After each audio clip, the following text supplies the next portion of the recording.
అధ్యక్ష,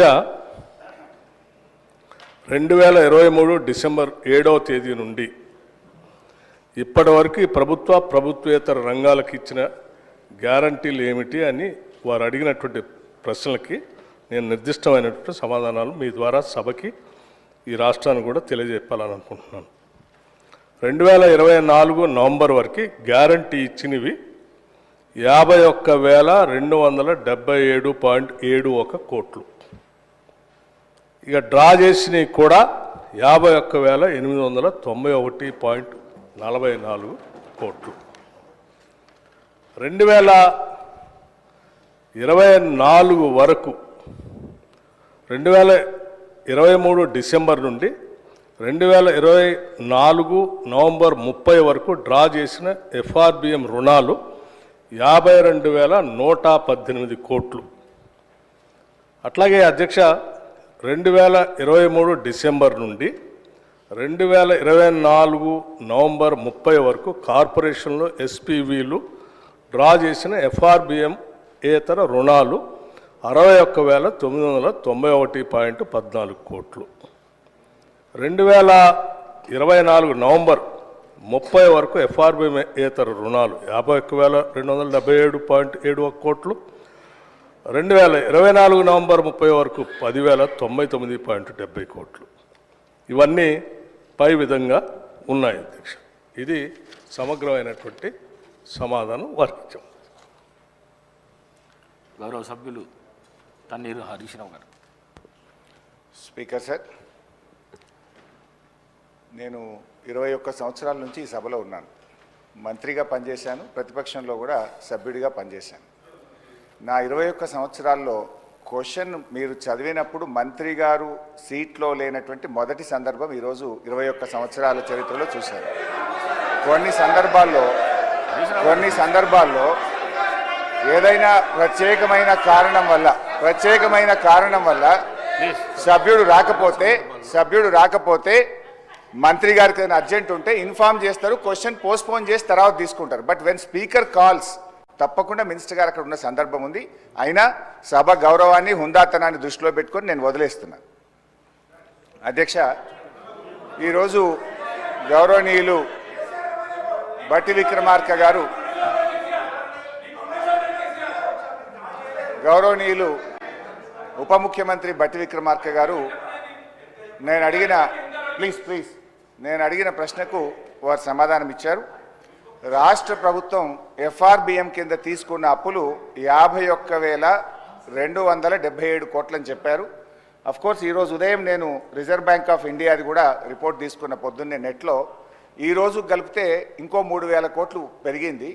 ఆల్రెడీ ఇంతకుముందే 2003వ తారీఖు 5వ తారీఖు తీసుకున్నారు. ఇవాళతో కలిపితే ఇంకో 1000 పెరిగింది. 55,277 కోట్లు ఎఫ్ఆర్బిఎం కింద తీసుకున్నారు. కార్పొరేషన్ గ్యారంటీల కింద 61,991 కోట్లు తీసుకున్నారు. 10,099 కోట్లు గ్యారంటీ లేకుండా తీసుకున్నారు.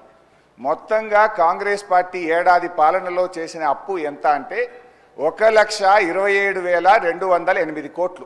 ఒక్క ఏడాదిలో వీళ్ళు చేసిన అప్పు 1,27,208 కోట్లు. 5 ఏళ్లకు మనం లెక్క కడితే ఎంత అవుతుందంటే అధ్యక్ష, 6,36,040 కోట్ల రూపాయలు 5 ఏళ్లలో కాంగ్రెస్ ప్రభుత్వం చేయబోయే అప్పుగా దీన్ని బట్టి మనకు స్పష్టంగా కనబడతా ఉంది. ఇకపోతే అధ్యక్ష, ఈ మధ్యకాలంలో కాంగ్రెస్ పార్టీ నాయకులు వైట్ పేపర్, కాంగ్రెస్ పార్టీ పెట్టిన వైట్ పేపర్ బుక్ కూడా తెచ్చాను అధ్యక్ష. ఇది వైట్ పేపర్. అదేవిధంగా బట్టి విక్రమార్క గారు ఈ సభలో పెట్టిన పేపర్. దీని ఆధారంగా నేను పోయినసారి బడ్జెట్ సమావేశాల్లో కూడా చాలా స్పష్టంగా చెప్పాను. మీరు గతంలో బీఆర్ఎస్ పార్టీ 10 ఏళ్ల కాలంలో 671 అని ఒకరంటారు, 7 లక్షల కోట్లని ఒకరంటారు, 711 అని నోటికి వచ్చినట్టు మాట్లాడుతున్నారు. I challenge in this house, ఒకరోజు స్పెషల్గా డిబేట్ పెడతారా పెట్టండి, లేదు ఆడిటర్లను పిలిచి పెడతారా, ఫైనాన్స్ డిపార్ట్మెంట్ పెట్టి పిలుస్తారా పిలవండి. ఐ వాంట్ టు ప్రూవ్ 10 ఏళ్ల బీఆర్ఎస్ కాలంలో జరిగిన మొత్తం అప్పు కేవలం 4,17,496 మాత్రమే. కానీ గోరంతలు కొండంతలు చేసి గోబల్స్ ప్రచారం చేసేటువంటి ప్రయత్నాన్ని ఈ సభ ద్వారా నేను తీవ్రంగా ఖండిస్తూ ఉన్నాను. గతంలో గౌరవనీయులు బట్టి విక్రమార్క గారు ఎన్నికల ముందు ఆదాయాన్ని సమకూర్చడంలో కాంగ్రెస్ పార్టీకి అపారమైనటువంటి అనుభవం ఉంది, హామీలన్నీ నెరవేర్చడం మాకు పెద్ద సమస్యే కాదు అని ఎన్నికల ముందు చెప్పారు. వీడియో కూడా ఉంది, కావాలంటే పంపిస్తాను.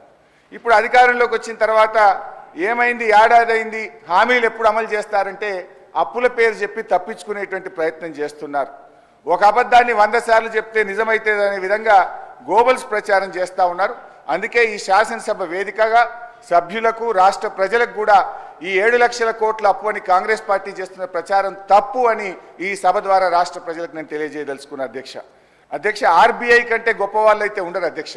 ఇన్ఫ్యాక్ట్ అధ్యక్ష, ఈ 4,17,496 కోట్లలో కూడా 10 ఏళ్ల బీఆర్ఎస్ పాలనలో 4-5 ప్రత్యేకమైన విషయాలు ఉన్నాయి. 2 వరుస కరోనా సంవత్సరాలు రావడం వల్ల కేంద్ర ప్రభుత్వం అప్పుడు మొత్తం దేశం యొక్క ఎకానమీ అతలాకుతలమైంది. మీరు రాష్ట్రాలు 1.75% అదనంగా అప్పులు తీసుకోండి, క్యాపిటల్ ఎక్స్పెండిచర్ చేయండి అని కేంద్ర ప్రభుత్వం చెప్పడం వల్ల మనము తీసుకున్నటువంటి అప్పులు కూడా ఉన్నాయి. ఇది కాకుండా ఉదయ్ స్కీమ్ ద్వారా, సార్ లెట్ మీ కంప్లీట్, ఆ తర్వాత అని చెప్పమనండి. Let me complete. Speaker sir, Harish Rao గారు సభలో చాలా సంవత్సరాల నుంచి ఉన్నా అని చెప్తా ఉన్నారు. వారికి అన్ని రూల్స్ తెలుసు, నిబంధనలు అన్నీ తెలుసు. క్వశ్చన్ అవర్లో క్వశ్చన్ను అడుగుతారు, సమాధానం చెప్తాం. క్వశ్చన్ ఉంటుంది కానీ వారు షార్ట్ డిస్కషన్ లాగా ఉపన్యాసం చెప్పుకుంటూ పోతా ఉన్నారు. మరి వారికి అనుభవం లేకనా, కావాలని సభను తప్పుదోవ పట్టించడం కోసం చేసే ప్రయత్నమా?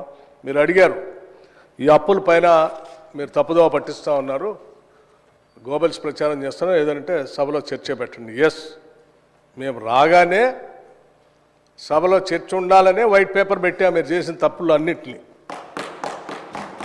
మళ్ళీ కావాలని అడుగుతుంటే మాకేం అభ్యంతరం లేదండి. మేము అసలు పూర్తిగా ఈ సభకి, రాష్ట్ర ప్రజలకి వాస్తవాలన్నీ తెలియాలనేటువంటి ఆలోచనలో స్పష్టంగా ట్రాన్స్పరెంట్గా ఉన్న గవర్నమెంట్ ఇది. ఏది దాచుకోవాలని ప్రయత్నం చేయాలి మీలాగా. సో మీరు వాళ్ళ చర్చ పెడదామన్నా ఫైన్, షార్ట్ డిస్కషన్కి వీఆర్ రెడీ. మీరు ఏదో ఏ ఫామ్లో ఇస్తారో ఇవ్వండి, గౌరవ సభాపతి గారికి ఇవ్వండి, వారి అనుమతితో వారు ఇస్తే, టైం ఇస్తే we're ready to debate sir. అంతేగాని ప్రశ్నలంతా వదిలిపెట్టి మొత్తం పాత కథలన్నీ చెప్పుకుంటూ వారి చరిత్ర అంతా చెప్పుకోవడానికి ప్రయత్నం చేస్తే అది వినటానికి మేము ఈ ప్రశ్న క్వశ్చన్ అవర్ ఇట్లా వేస్ట్ చేయొద్దు అధ్యక్ష. ఎవరు భుజాలు తడుముకుంటున్నారో స్పష్టంగా అర్థమైంది, ప్రజలైతే చూస్తున్నారు. అయితే గౌరవ డిప్యూటీ స్పీకర్ గారి యొక్క సవాల్ను నేను స్వీకరిస్తా ఉన్నా. ఆల్రెడీ బీఆర్ఎస్ పార్టీ తరఫున మేము ప్రివిలేజ్ మోషన్ ఇచ్చాం. Privilege motion on honourable deputy CM we have given sir. That privilege motion is pending. Sir సభ మళ్ళీ సభను కూడా మళ్ళీ తప్పుదో పట్టిస్తున్నారు అధ్యక్ష. మళ్ళీ తప్పుదో పట్టించిన అంటే లేస్తే సత్యదూరమైన మాటలు మాట్లాడటం తప్ప వాస్తవాలు మాట్లాడితే తల పగిలిపోతారు అని ఏమైనా శాపం ఉందని నా అనుమానం అధ్యక్ష. వీళ్ళకి అస్సలు వాస్తవాలు మాట్లాడరు అధ్యక్ష, అన్ని సత్యదూరాన్ని. ఏంది ప్రివిలేజ్ మోషన్? మీరు ఆ ప్రివిలేజ్ మోషన్ ఇచ్చేది అధ్యక్ష. వీళ్ళు ప్రివిలేజ్ మోషన్ ఇస్తారా సభా నిబంధనల గురించి, సభా నియమాల గురించి? దేనికి ప్రివిలేజ్ మోషన్ అధ్యక్ష? దేనికి? నేను నిన్న చూపించాను నేను అధ్యక్ష. రూల్స్ బుక్ వాళ్ళ హయాంలో తయారు చేసింది. పాత రూల్స్ బుక్ అన్నిటిని కూడా మార్చేసి వాళ్ళకు అనుకూలంగా ఉండేటట్టుగా రూల్స్ బుక్ అంతా తయారు చేసుకొని సభలో పెట్టి ఆ రూల్స్ బుక్లో ఏం చూపించారు అధ్యక్ష? స్పష్టంగా ప్లకార్డ్స్ తీసుకొని రావద్దు, స్లోగన్స్ ఇవ్వద్దు, పొరపాట్లు అట్టు చేస్తే వాళ్ళ మీద చర్యలు తీసుకోవాలని చెప్పి అన్ని చాలా స్పష్టంగా రూల్స్ బుక్లో పెట్టి నిన్న మీరు చేసింది ఎందుకు అధ్యక్ష? ఏం చేశారు మీరు సభలో? మీరు కానీ మీ నాయకుడు ఆనాడు ముఖ్యమంత్రిగా ఉన్నటువంటి కె చంద్రశేఖరరావు గారు సభలో చెప్పినటువంటి ఏ ఒక్క అంశాన్ని అమలు చేశారు అధ్యక్ష? సభ నిబంధనలు పూర్తిగా ఉల్లంఘించారు వాళ్ళు. హౌస్ ప్రివిలేజ్ మొత్తం పక్కదో పట్టించింది వాళ్ళు. 1 కాదు 2 కాదు 3 ఎకరాల భూమి బరాబర్ ఇస్తామని చెప్పారు దళితులు, గిరిజనులకు. ఇచ్చారా? ఈ సభలోనే కదా చెప్పింది వాళ్ళు. ఈ సభలోనే కదా అధ్యక్ష చెప్పింది. డబుల్ బెడ్రూమ్ ఇల్లు ఇస్తా అని చెప్పారు. ఇచ్చారా అధ్యక్ష? ఉద్యోగాలన్నీ పూర్తి చేస్తాం బరాబర్ అన్నారు. చేశారా? 2 భిన్నమైనటువంటి డైలాగ్స్ నేను వినిపించగలను అధ్యక్ష. బరాబర్ ఉద్యోగాలు ఇస్తాం అన్నది ఒకటి, ప్రభుత్వాలు ఏడున్నాయి ఉద్యోగాలు ఏడ తీసుకొచ్చి ఇస్తామని అడిగింది ఇక్కడ నుంచే. సభ నిబంధనలు నియమాల గురించి సభ నిబంధనలు నియమాల గురించి ప్రివిలేజెస్ గురించి వారు మాట్లాడితే ఎట్లా అధ్యక్ష? వారు ఏమన్నారు? నేను ప్రివిలేజ్ ఇచ్చారట. ఎందుకు? సభ జరిగేటప్పుడట సభలో ఏంటి ప్రభుత్వానికి సంబంధించిన అంశాలన్నీ బయట మాట్లాడకూడదు కదా, మీరు ఎట్లా మాట్లాడతారు? ఏం అధ్యక్ష నేను మాట్లాడింది ఏంటి?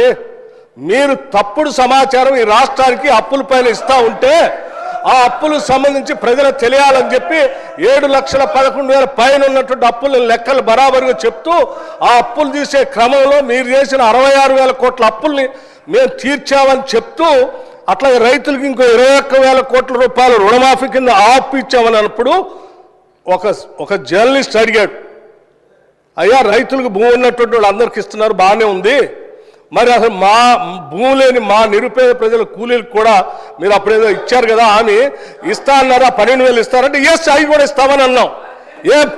భూమి లేని నిరుపేద కూలీలకి 12,000 కూడా ఇస్తాము, అది ఒక జర్నలిస్ట్ అడిగిన దాని మీద ఇస్తామని చెప్పిన దాన్ని అది ప్రివిలేజ్ మోషన్.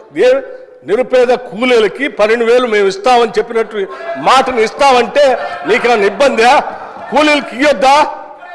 ఏంటి ఈ భూస్వాముల మనస్తత్వం? ఏంటా ఇబ్బంది? ఏం ఇబ్బంది అంటే దానికంటే ప్రివిలేజ్ మోషన్ ఇస్తారట. రైతు కూలీలకి 12,000 ఇస్తారా అని ఒక జర్నలిస్టు అడిగితే ఇస్తామని అన్నాం, అది ప్రివిలేజ్ మోషన్. రైతు కూలీలకు ఇస్తా అంటే ప్రివిలేజ్ మోషన్. ఇది ఎక్కడ ప్రివిలేజ్ మోషన్ అధ్యక్ష? ఇది ఎక్కడ ఉల్లంఘన? ఏ ఉల్లంఘన? Right right. ఇంకోటి చెప్పారు, 7,11,000 పైన రుణం ఉంది అని తప్పుడు చెప్తున్నారు. మొత్తం తప్పులు చెప్పిందే మీరు కదా. 10 సంవత్సరాల పాలనలో తప్పు చెప్తుంది. 10 సంవత్సరాల పాలనలో తప్పు చెప్పినందుకే 6 నెలలకోసారి మర్చిపోతుంది అధ్యక్ష. వీళ్ళకి 6 నెలలకోసారి ఎందుకు పోతుంది నాకు అర్థం కావట్లేదు. ఆ సాధారణ ఎన్నికలప్పుడేమో ప్రజలు మొత్తం 6 నెలల క్రితం డిసెంబర్లో మొత్తం వాళ్ళని పంపించారు 2023. అది అయిపోయిన 6 నెలలకి పార్లమెంట్ ఎన్నికలు వస్తే డిపాజిట్ గలం చేసేసారు ప్రజలు. 6 నెలల తర్వాత మళ్ళీ అసలు ఇది ఏందో వాళ్ళకి ఆలోచన పోయిందేమో, అసలు రాష్ట్ర ప్రజలు అన్ని తప్పుదోలు పట్టించారు. ఇది ఎక్కడ అన్యాయం అధ్యక్ష? ఇవన్నీ ప్రజలు ఇంత తిరస్కరిస్తూ ఉంటే ప్రజల కోసం పనిచేసే మా పైనట ప్రివిలేజ్ మోషన్ అంట. ఎట్లా అధ్యక్ష? మీరు అడిగారు అప్పులు ఎన్ని ఉన్నాయని, చాలా స్పష్టంగా మేమేం దాచుకోలేదు అధ్యక్ష. అప్పులు తీసుకునే ప్రతిదీ ఆర్బీఐ ద్వారా బ్యాంకు ద్వారా నిక్కచ్చిగా స్పష్టంగా ఉంటుంది అధ్యక్ష. ఆ స్పష్టంగా ఉన్న కాగితాన్ని వాళ్ళ మేము దాయలే. వాళ్ళు ప్రతి సందర్భంలో 7 లక్షల పైన అప్పు ఉందనేది ఏది మీరు కార్పొరేషన్ ఇచ్చిన గ్యారంటీస్ వాటిని ఎప్పుడు కలిపి చెప్పలే. కానీ వాళ్ళు మేము చెప్పామే, దాచుకోలేదు కదా. మీలాగా సభను తప్పుదో పట్టించ మీరు ఎప్పుడు చెప్పలేదు. 7 లక్షల పైబడి ఉన్న మాట దాచిపెట్టారు మీరు. మేము ఇవాళ దాయలేదు. నువ్వు ప్రశ్న అడిగితే స్పష్టంగా ప్రశ్న సమాధానం చెప్పాం. దీనిపైన చర్చ కావాలన్నా ఫైన్, రెడీ మేము. Sir one minute Harish Rao గారు, మీరు అడిగిన ప్రశ్నకు కరెక్ట్గా మీరు అడిగితే ఈ డైవర్షన్స్ కావు. ఈ డైవర్షన్స్ అయితే 1 అవర్ లోపల నీకు 10 క్వశ్చన్స్ ఏడాగా కంప్లీట్ అవుతాయి. దయచేసి మీరు వేరే దానికి పోకుండా క్వశ్చన్కు సంబంధిత ప్రశ్నలే అడగండి మీరు దయచేసి ప్లీజ్. హరీష్ రావు గారు. స్పీకర్ సార్, మాకు మాత్రమే నీతులు చెప్తారు, అటువైపు ఎందుకు చెప్పారు సార్? అదే మీరు ఇప్పుడు వారు మొత్తం రాజకీయ ఉపన్యాసం చేయొచ్చు, రాజకీయం అంతా మాట్లాడొచ్చు. నేను I was confined to the subject sir. నేను డీవియేట్ కాలేదు. దయచేసి మీరు మా హక్కులను కాపాడాలి సార్. వికారాబాద్ ప్రజలు కూడా చూస్తున్నారు సార్, మా హక్కులు కాపాడాలి సార్. మీరు ఇక్కడ స్టార్ట్ అయితే అధ్యక్ష, స్పీకర్ సార్, మీరు ఒక విషయాన్ని క్లారిఫై చేయాలి. ఆ రకంగా శాసించడం కరెక్ట్ కాదు సార్. అధ్యక్ష, నాకు హరీష్ రావు గారి మీద చాలా హరీష్ రావు గారి మీద చాలా గౌరవం ఉంది అధ్యక్ష. వారు సీనియర్ సభ్యులు, గతంలో 10 ఏళ్ళు ఉన్నారు, అంతకుముందు కూడా ఉమ్మడి రాష్ట్రంలో ఉన్నారు, ఇప్పుడు కూడా ఉన్నారు అధ్యక్ష. వారు మాట్లాడితే పదే అసలు సభాపతి అన్నా సభా స్థానం అన్నా గౌరవం లేకుండా వాళ్ళు మాట్లాడుతుంటే ఎట్లా అధ్యక్ష? నిన్న అధ్యక్ష నేను చూశాను, బీఎస్సీ సమావేశం జరిగేటప్పుడు అధ్యక్ష వీళ్ళు చేసింది ఏంది? బీఎస్సీ సమావేశం జరిగేటప్పుడు నిన్న కూడా నిరసన చెప్పిపోయారు అధ్యక్ష. నేను అందుకే చెప్తాను, బీఎస్సీ సమావేశం జరుగుతూ ఉంది. 10 ఏళ్ళు బీఎస్సీలో ఏం చేసావు అధ్యక్ష? మీకు సభకి రాష్ట్ర ప్రజలకు కూడా తెలియాలి. ఏం చేసావు అధ్యక్ష? బిజినెస్ సభలో ఏం బిజినెస్ జరగాలనేది అధ్యక్ష సభలో ఏం బిజినెస్ జరగాలి, ఎన్ని రోజులు జరగాలనేది పైన సభాపతి స్థానంలో ఉన్నటువంటి పోచారం శ్రీనివాసరెడ్డి గారు అక్కడ కూర్చునేవాళ్ళు, అవతల నుంచి మీరు వచ్చేవాళ్ళు, యువతల నుంచి సిఎల్పి నాయకుడిగా ప్రతిపక్ష నాయకుడిగా నేను కూడా ఆ బీఎస్సీ మీటింగ్లో ఉన్నాను. ప్రతి సందర్భంలో ప్రభుత్వ పరంగా ముందుగా ప్రతిపక్షాలు అడిగి మీరేం చెప్పాలనుకుంటున్నారు, ఎన్ని రోజులు కావాలి మేము చెప్పేవాళ్ళం. చెప్పి ఈ అంశాలన్నీ తీసుకోవాలి, ఇన్ని రోజులు కావాలంటే సరే. అప్పుడు గౌరవ ముఖ్యమంత్రి గారు చంద్రశేఖరరావు గారు కానీ లేకపోతే వారి తరఫున హరీష్ రావు గారు కానీ వచ్చేవాడు. వచ్చి వాళ్ళు ఏం చెప్పేవాళ్ళు, అధ్యక్ష రైట్ చాలా సంతోషం, మీరు ప్రతిపక్ష పార్టీగా మీరు ఏ అంశాలు తీసుకోవాలనుకుంటున్నారో ఆ అంశాలన్నింటినీ గౌరవ సభాపతి గారికి ఇవ్వండి, ఎన్ని రోజులు నడపాలనుకుంటున్నారో అన్ని రోజులు కూడా రాసివ్వండి, మేము కూడా ఆ అంశాలన్నీ రాసిస్తాం. మిగతా ప్రతిపక్షాలకు సంబంధించిన వాళ్ళు అందరూ వారికి ఇచ్చిన తర్వాత వారు పరిశీలన చేసి ఏ అంశాలు తీసుకోవాలి, ఎన్ని రోజులు నడపాలని నిర్ణయం చేస్తారో సభాపతి గారికి ఒప్పచెప్దామని లేచి వచ్చేవాళ్ళం. లేదు నేను ఎక్కడ చెప్పాలంటే లేదు అట్లా కరెక్ట్ కాదు, సభాపతి గారు రాసిచ్చాం, వారే నిర్ణయం చేస్తారు, మనం అంతా సభ వారు చెప్పినట్టు నడవాలి ఫైన్ అని చెప్పి 10 ఏళ్ళు అదే నడిపాం అధ్యక్ష. కానీ నిన్న మాత్రం ప్రసాద్ కుమార్ గారు సభాపతి స్థానంలో ఉంది, మేము కూడా అదే ప్రొసీజర్ని ఫాలో అవుదాం, మీరు రాసి ఇవ్వండి మేము రాసిస్తామని అంటే లేదు ఇప్పుడు ప్రసాద్ కుమార్ గారు సభాపతి గారు నిర్ణయం చేయడానికి లేదు, మీరు ఇప్పుడే చెప్పాలను. అధ్యక్ష సభాపతి స్థానం అప్పుడు అదే ఇప్పుడు అదే. అప్పుడు పోచారం శ్రీనివాసరెడ్డి గారు ఉన్నారు, ఇప్పుడు ప్రసాద్ కుమార్ గారు ఉన్నారు. సభాపతి స్థానం ఏం మారలేదు అధ్యక్ష, మనుషులు మాత్రమే మారారు. పోచారం శ్రీనివాసరెడ్డి గారు ఉన్నప్పుడు ఏ నిబంధనలు అయితే పాటిస్తున్నామో ప్రసాద్ కుమార్ గారు ఉన్నప్పుడు కూడా అదే నిబంధనలు పాటించాలి కదా. ఎందుకు మీరు దాన్ని వదిలేసి లేచి బీఎస్సీలో సభాపతిని మొత్తం అందరిని అవమానించేటట్టు కాగితాలు పడేసి బయటకు వెళ్తారు అధ్యక్ష? ఇదే నా సభాపతి స్థానానికి మీరు ఇచ్చే గౌరవం? ఏం ప్రసాద్ కుమార్ గారు స్పీకర్ కాదా? మనం 10 ఏళ్ళు పాటించింది మనం ఎందుకు పాటించట్లే? వీళ్ళు మాట్లాడితే లేచి సభాపతి మీద అటాక్ చేయడం కోసం ప్రయత్నం చేస్తారు. ఇది కరెక్ట్ కాదు అధ్యక్ష. సభాపతి మీరు పదే బతిలాడారు అధ్యక్ష, కూర్చోండి దయచేసి ఆ ప్లే కార్డ్స్ పట్టుకొని రావటం కరెక్ట్ కాదు, అవన్నీ మా మార్షల్స్కి హ్యాండ్ ఓవర్ చేయండి, నా దగ్గర తీసుకొని వస్తారంటే హ్యాండ్ ఓవర్ చేయకపోగా ఆ కాగితాలన్నీ పట్టుకొని ఏడుకొచ్చేది ఆ సభాపతి స్థానం మీద ఎగరటానికి పోతా ఉన్నారు హరీష్ రావు గారు. ఎక్కడ నియమం అధ్యక్ష ఇది కరెక్ట్ కాదు అధ్యక్ష. సభాపతి స్థానంలో ఉన్నటువంటి మిమ్మల్ని సభలో ఉన్నటువంటి వాళ్ళందరూ గౌరవించాల్సిందే, సభ నియమాల ప్రకారం నడుచుకోవాల్సిందే.